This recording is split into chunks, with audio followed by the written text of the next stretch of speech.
آج مدارس کے طلبہ کی دنیا قدر نہیں کرتی، لیکن یاد رکھیے دنیا قدر ان کی کرے یا نہ کرے، لیکن ان کا مقام و مرتبہ اللہ تعالیٰ کے نزدیک بہت بلند ہے۔ یہ وہ طالب علم ہیں، یہ وہ سعادت مند ہستیاں ہیں کہ جن کے لیے اللہ تعالیٰ کے فرشتے اللہ تعالیٰ سے اجازت مانگتے ہیں کہ اللہ زمین پر ایک طالب علم جا رہا ہے، قرآن پڑھنے والا جا رہا ہے، حدیث پڑھنے والا جا رہا ہے، اللہ مجھے اجازت دے میں زمین پر جاؤں گا۔ میرے فرشتے تو زمین پر جا کر کیا کرے گا؟ ربا میں اپنے جسم کو اس کے جسم سے لگا کر برکت حاصل کروں۔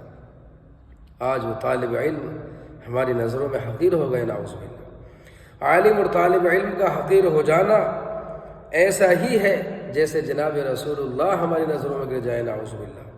خدا ان آنکھوں کو ہدایت دے دے یا پھوڑ دے جن آنکھوں کے اندر آج قرآن کی عظمت نہیں رہی، جن آنکھوں کے اندر آج جناب رسول اللہ صلی اللہ علیہ وسلم کی عظمت نہیں رہی، جن آنکھوں کے اندر آج حیا باقی نہیں رہی، جن آنکھوں کے اندر آج ایمان باقی نہیں رہا، وہ آنکھیں اس قابل نہیں ہیں کہ وہ رب کی طرف سے نور حاصل کر سکے۔